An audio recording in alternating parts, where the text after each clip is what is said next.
Welcome to the Man Cave Podcast with Dan Casper.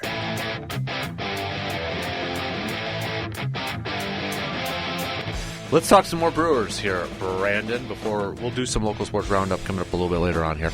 But let's start it off with some Brewers chat here. So obviously we've got a Twins series starting tonight. Twins are playing really, really, really good baseball, winners of 11 in a row. Brewers not playing the greatest, just avoiding getting swept in their last couple series here and such. But, you know, when you look, and more injuries, Quintana's going to be is on the IL, so Tobias Myers was sent down for just a couple days and brought back up and such. But is the biggest concern, you know, we've talked about different concerns defensively, bullpen and such.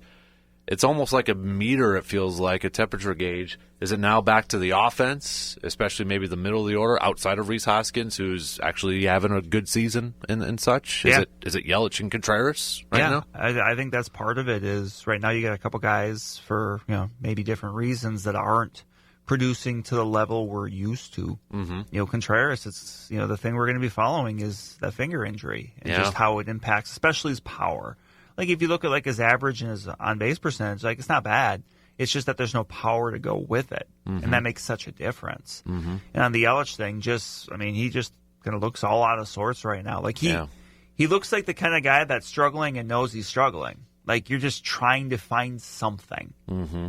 Yeah. And, you know, he's searching. Like, and it's frustrating. Obviously, it's frustrating for us as fans. I'm sure it's 5 times more frustrating for him as the player because he knows. Like, these guys, when you're having these struggles, like, they see everything going on. Like, they know, like, hey, you know, especially those first 2 games in Cleveland, like, those are very winnable games if the offense does even anything. Right. So they know that, like, right now, more often than not, when they're losing these games, it's kind of because the offense isn't coming through the level they could. Mm-hmm.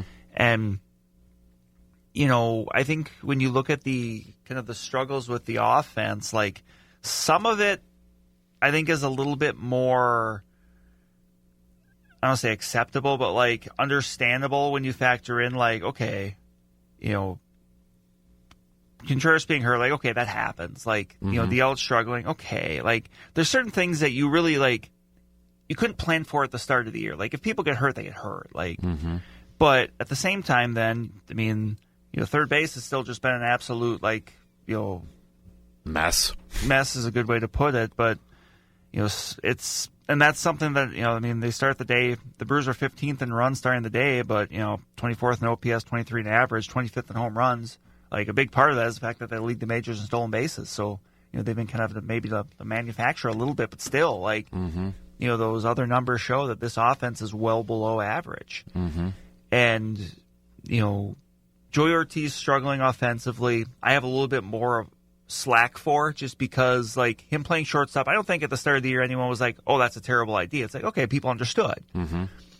But then you look at, you know, third base and kind of the absolute lack of production that's been there, and that was something we've been talking about all offseason. Like, well, what are they going to do at third base? They didn't really do anything. Yeah. You know, they went with Vinny Capra and Oliver Dunn, you know.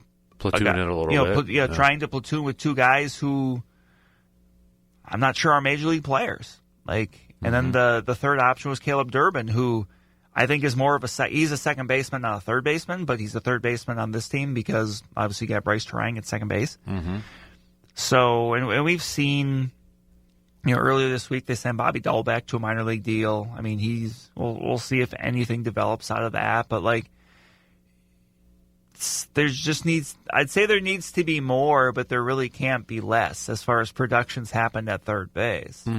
Like, at some point, and maybe, you know, Ender Monasterio getting a couple starts, you know, he's got a couple starts this week. I think they're at shortstop, not third. But, you know, at some point, like, something has to change. You have to make some sort of tangible effort.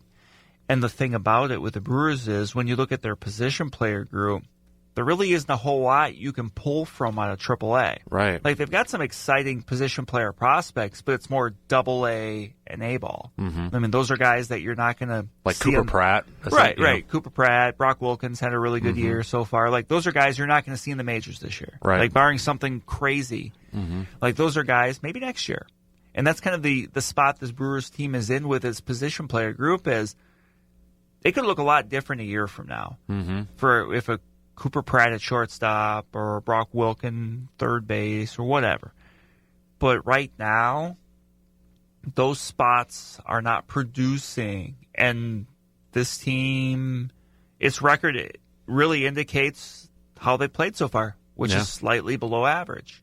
You mentioned those names and such, and you kind of, look at this current team, and, I'm getting like, okay, so the J.J. Hardys, the Ricky Weeks, but those are power guys, too, on the offensive side, right? Those young, so it's a little bit, are we talking maybe another version of that with like a Cooper and a Brock and such, potentially? I mean, maybe. I mean, those guys, for the most part, all worked out. They became good, productive major league, and that doesn't always happen. Yeah. That Fielder, Braun, Weeks, Hardy position player group, and then of course, obviously, you had in Ben Sheets, and then later Giovanni Garrett on the pitching end. By the way, today's the anniversary of his 18 Ks. Really? Sheets. I did. Yep. Oh, That's wow. part of our sports history moment. So yeah. All right. So that would have been 21. 2004. It was 2004. So, yep. But yeah, that big group coming together all at roughly the same time. Mm-hmm. And, right now, that's just kind of the spot the Brewers are in where you can't exactly pick someone out of AAA because there's not many guys that might be a viable major leaguer. Mm-hmm. Like the one guy I'm very interested in is Ernesto Martinez Jr., but he plays first base. I was going to say, is that what's his nickname? The Cuban something? Yeah, Yeah, I know who you're talking about. Yeah, Yep. he's big. He's like 6'6", 250, but like he's not your standard gigantic first baseman. Like he can move. He's very nimble. Like, Right. he doesn't strike out a lot. But, he's a guy that he plays first base. And obviously Rhys Hoskins has been, arguably their best offensive player. Yep. So he's in no hurry of going anywhere. Right. It's just kind of a thing where, right now they just need something. And I don't know what that is. If it's a move from the outside, like they just need something to kind of shake it up and just. But they're going to have competition because I know, Yankees are looking for third baseman too at this point. So it's like, if there is a team that's. And I'm not even sure who's out there. Mm-hmm. They signed Eddie Rosario earlier this week. That might be more of an outfield thing. Mm-hmm. He'll start at AAA, and he's someone that, maybe in a couple weeks, we'll see how that goes. I mean, it's every year you have teams that sign minor league deals with veterans you might have heard of, and they don't make it. Mm-hmm. That's just kind of how it happens once you get to a certain point. Right. The Cuban Missile is what is his nickname on there. That's why I was like, I thought he had like I think we were talking about him in spring training, and I was like, oh yeah, I love that nickname. El Espectaculo is another one too. So. What? I just you don't like like that you don't like. Yeah, well, I thought you were going to criticize me how I pronounced it and such. So, pitching wise, like that's the thing. Like I don't even think we can point any of the fingers at pitching and use injuries as an excuse because guys. I mean, Logan Henderson picked up another win. We've talked about Chad Patrick and he's getting a start tonight and such. And I agree with Pat Murphy. It's like it's not the pitching right now. No. It's offense. No, it's 100% offense. I mean, these starters, like that was kind of the thing at the start of the year. Is like, oh my gosh, how are they going to get through this? Mm-hmm. And obviously, they're not through it yet. But the pitching has kept the team above, kind of still in contention. Like right. They have, the old saying is like in April, like you can't win your division, but you can certainly lose it. Mm-hmm. And you look at it. I mean, to start today, the Brewers are 11th in ERA from starters. Yeah. So, I mean, and some of those, there's been some, not great numbers. They're not striking or walking a bunch of people, but they're kind of working through it. Mm-hmm.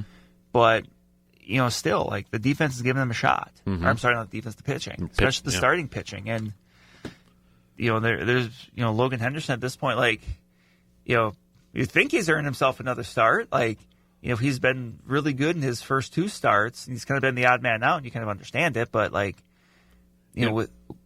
Oh, go ahead. I was just going to say, like, with the way he's pitched, like, he's probably earned the right to, go again. Well, and I'm not trying to be negative in this, too, but it's like, okay, the starting pitching is doing a solid job and such, but is that also, like, son of a gun, because that means we're not going to see Jacob Mizorowski anytime soon. Right. Because, I mean, the dude just threw 103 miles per hour, for crying out loud. Right, and he didn't like the sixth inning. Like, that's the most impressive thing. Like, it's not like it was the first pitch of the game when you're fresh and jazzed up. Like, he was doing that late into his start. Yeah.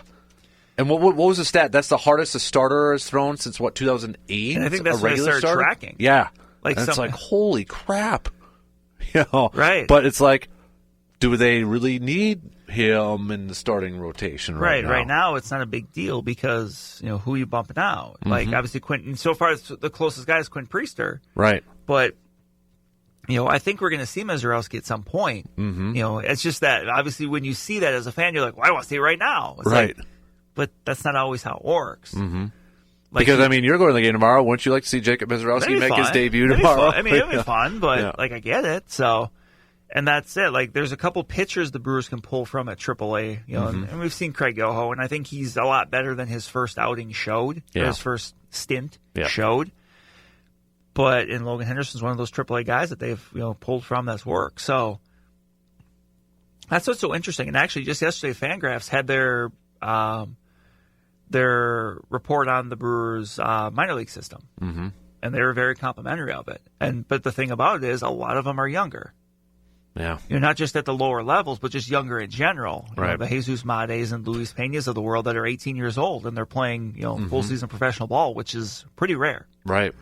So, is it trending into, I know we're just entering the second quarter of the season, but is it trending into, it's one of those years where it's like, we're how do I want to say this? It's, if they get back to the post, it's like extra, Yeah, in some ways. Play with house money a little bit. In some ways. Like, it's almost like a bit of a transition year. Yeah. Where, like I said, like, this team could look a lot different a year from now. Right. Where if guys like Cooper Pratt and Brock Wilken continue to hit well, like, second half of the year, they can be in AAA, which means they could start next year kind of knocking on the door. Mm-hmm.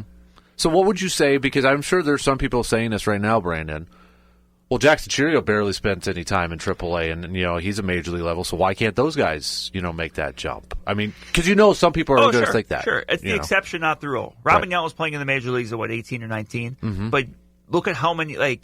We always have those examples of the ones that work, but you'd never see the examples of the ones that didn't. Right. And there's way, way, way, way, way more ones that didn't. Mm-hmm.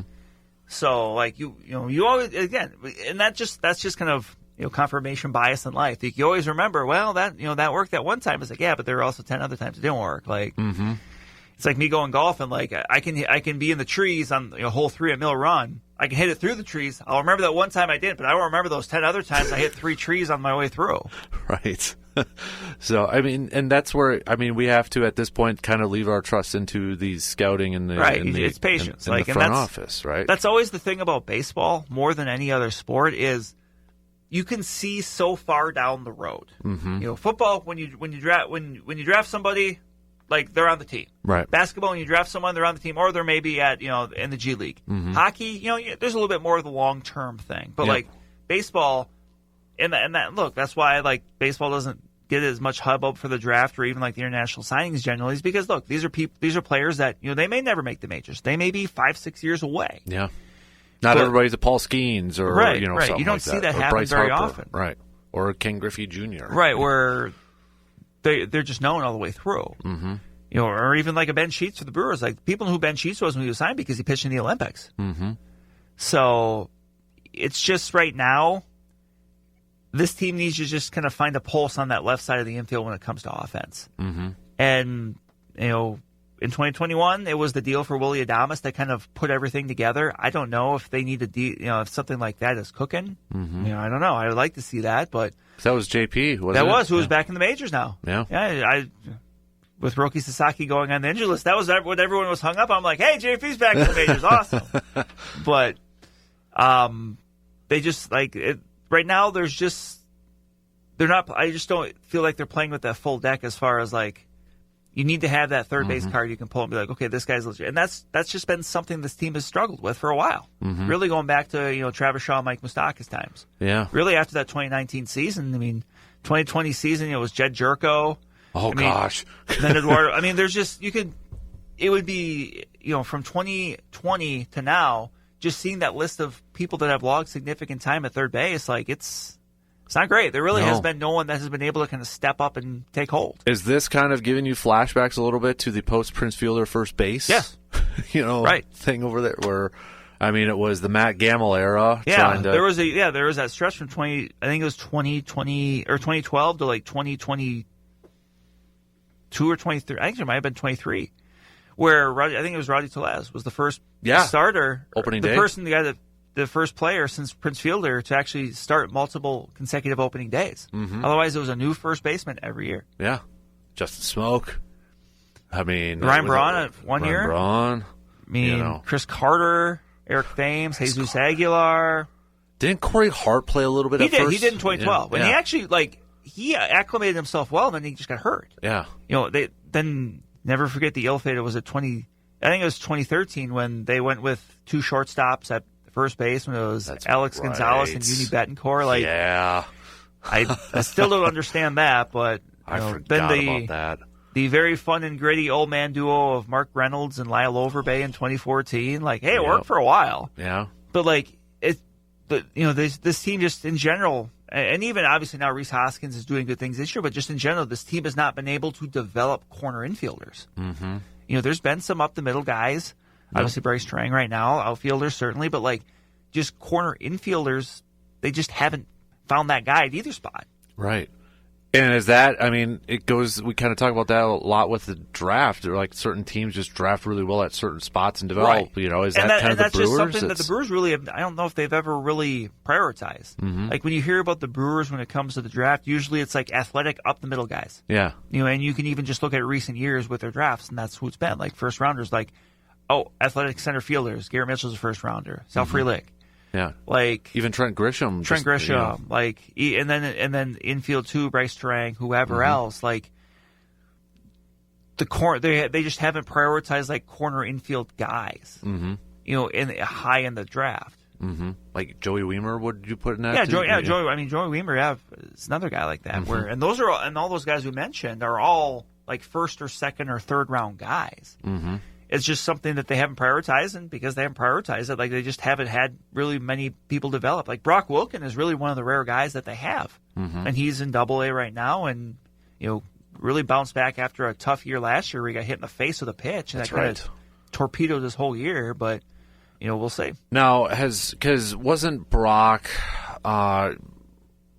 wasn't coming out of Wake Forest? We knew about the power that he had, but was there issues questions about could he play third base at the major league level? And that's still kind of the thing they're wondering is he's maybe a little heavy-footed for third base, and that was something that the Fangraphs piece talked about yesterday, where maybe he might end up moving to first. But if you still got the power, he can still play first.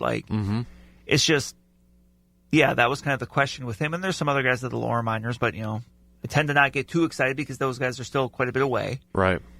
But that's just something that's really been a struggle for the franchise, is just finding first baseman and third baseman that they develop in-house.